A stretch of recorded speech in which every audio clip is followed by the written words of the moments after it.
আসসালামু আলাইকুম রহমতুল্লাহি ওয়া বারাকাতুহু। বিসমিল্লাহির রহমানির রহিম। আলহামদুলিল্লাহ ওয়াসসালাতু ওয়াসসালামু আলা রাসূলিল্লাহ। আজকে আমরা আলোচনা করব রাসূল সাল্লাল্লাহু আলাইহি ওয়াসাল্লামের আদর্শ ঘুমের ব্যাপারে কি ছিল।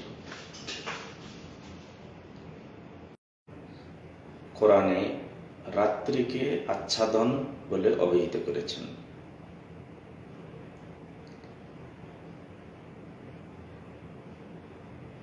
আর ঘুমকে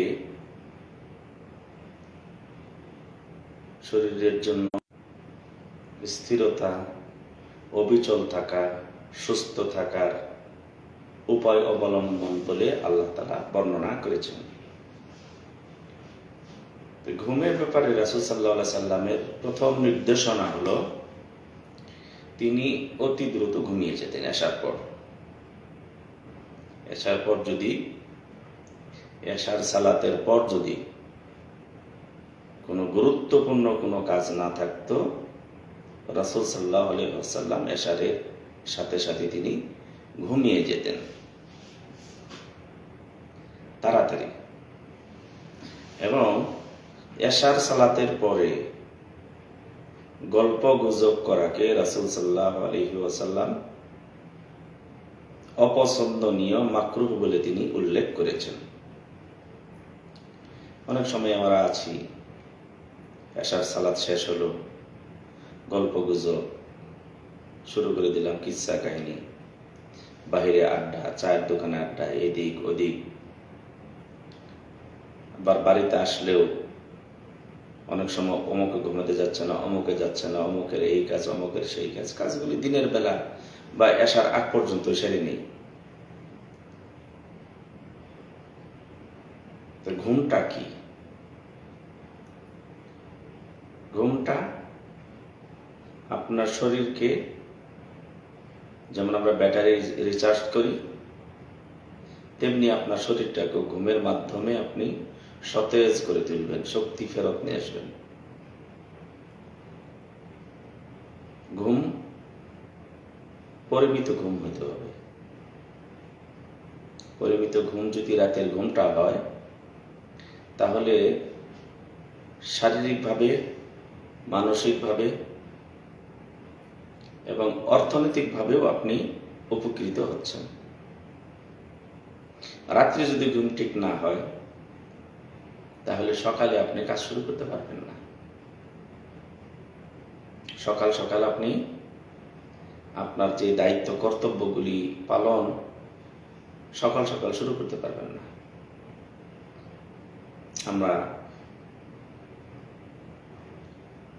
গ্রামে দেখি সকাল সকাল তারা কাজে চলে যায়, দেখেন তারা শরীরও ভালো থাকে, মনও ভালো থাকে।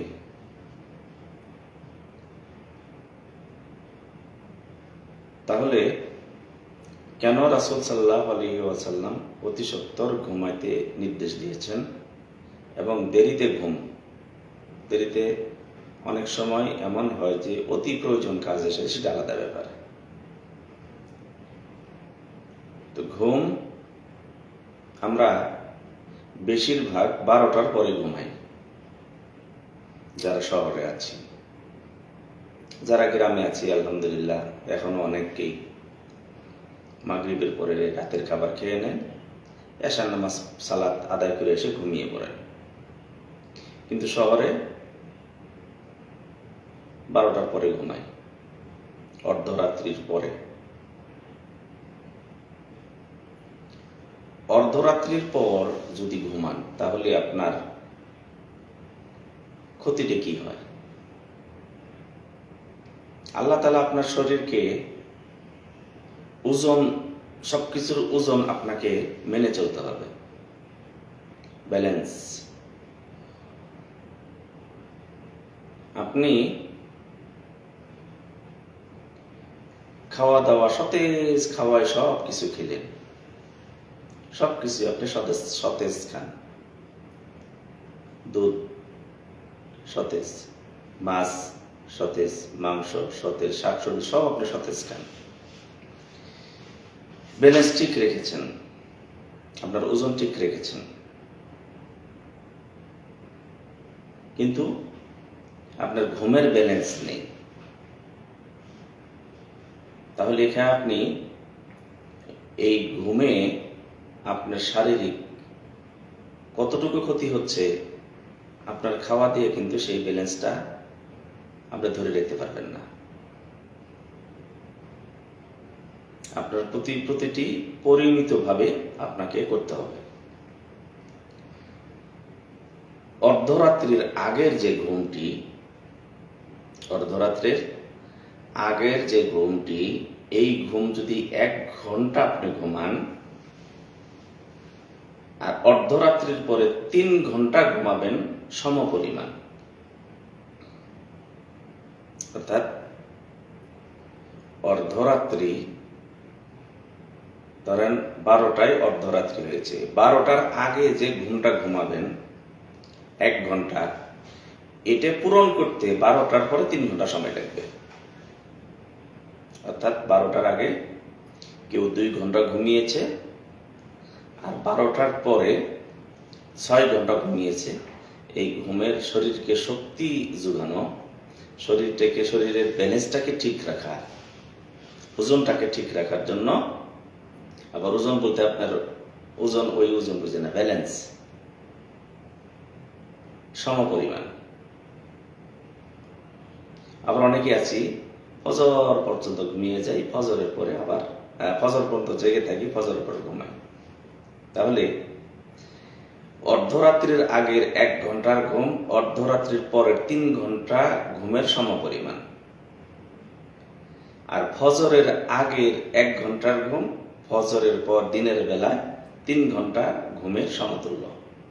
অর্থাৎ আপনি যদি অর্ধরাত্রির আগে 1 ঘন্টা ঘুমান, দিনের বেলা 9 ঘন্টা ঘুমের সমতুল্য। তাহলে আমরা অনেক সময় খেলাই আড্ডার মাধ্যমে দাওয়াত খেতে গিয়ে, দাওয়াত দিলে অমুক আসে নাই, একসাথে দিব খাবার, একজন এই আসছে দাওয়াত তো দিয়েছে, আবার যার বাড়ি দাওয়াত খেতে গেছেন তিনিও দাওয়াত খেতে আসছেন, যাবে কই 12টায় 1টায়। তাহলে 12টায় 1টায় আপনার ঘুমের সর্বনাশ হলো। এই ঘুমটা সর্বনাশ হওয়ার কারণে পরের দিন আপনার শারীরিক, মানসিক এবং অর্থনৈতিক চাপও আপনার উপর আসবে। কেন এক ব্যক্তি অর্ধরাত্রির আগেই এসার পরে আমরা ঘুমিয়ে গেছে, ফজরের পর সে ফ্রেশ হয়ে জেগে গেছে, সুন্দরভাবে কাজ আঞ্জাম দিচ্ছে, আর আপনি ঘুমাইছেন 12টার পরে, সকালবেলা ম্যাচ উঠতে পারছেন না। উনি কিন্তু অনেক কাজ সেরে আসছেন, আর আপনি কেবল যাচ্ছেন। এরপরে দেখা গেল যে রোগ নাই অসুস্থ, অর্থাৎ আপনার শরীরের ভিতরে খাদ্যে আপনার শরীর ব্যালেন্স হয়, রোদের তাপ নেন দরকার আছে, এবং আপনার ঘুমেরও সঠিকভাবে ঘুমের দরকার রয়েছে। তাহলে শরীরে কি থাকবে? আপনার ব্যালেন্সটা ঠিক থাকবে। এই জন্য রাসূল সাল্লাল্লাহু আলাইহি ওয়াসাল্লাম, মহাবিজ্ঞানী রাসূল সাল্লাল্লাহু আলাইহি ওয়াসাল্লাম, তিনি নিজে যেমন এশার সালাতের পরে ঘুমিয়ে পড়েছেন, উম্মতদেরকে উৎসাহিত দান করেছেন যে তোমরা যদি শরীরের সুস্থতা সঠিকভাবে চাও, শরীরটাকে যদি সতেজ রাখতে চাও, তাহলে তোমাদেরকে এশার পর আর গল্পগুজব নয়, আর কোনো কাজ নয়, তোমরা ঘুমিয়ে যাও। আমরা অনেক সময় দেখি অসুস্থ নয় কিন্তু রোগ আছে কিন্তু ধরা পড়ছে না, ঘুমের ব্যালেন্স ঠিক রাখেন না, বেশিরভাগ এটাই হয়। বলেন যে মাথা ব্যথা, অর্ধ মাথা ব্যথা, ঘুম ঠিকভাবে হয়নি, পেটে সমস্যা, হজম হয় না, ঘুম ঠিকভাবে হয়নি, আরো অনেক রোগ হতে পারে। ব্লাড ক্যান্সারটা কি? আপনার শরীরের ভিতরে যেভাবে যেখানে চলার দরকার ছিল সেইভাবে না চলার কারণে এলোমেলো হয়েছে, সেটি তো ক্যান্সার। এলোমেলো হয়ে গেছে, সাজানো গোছানো নেই। সাজানো গুছানো হলে তো সব কিছু আপনার এক জায়গায় কিছু আহত হলেন বা কিছু হলেন, শরীরের ভিতরে যে জিনিসগুলি রক্তকণিকা বলেন, যাই বলেন না কেন, রক্তের ভিতরে গ্যাস, অক্সিজেন, আরো অনেক কিছু, যাই হোক, এগুলি যখন সঠিকভাবে যখন আপনার শরীরের ভিতরে চলাফেরা করবে, তাহলে তো শরীরটা ঠিক থাকবে।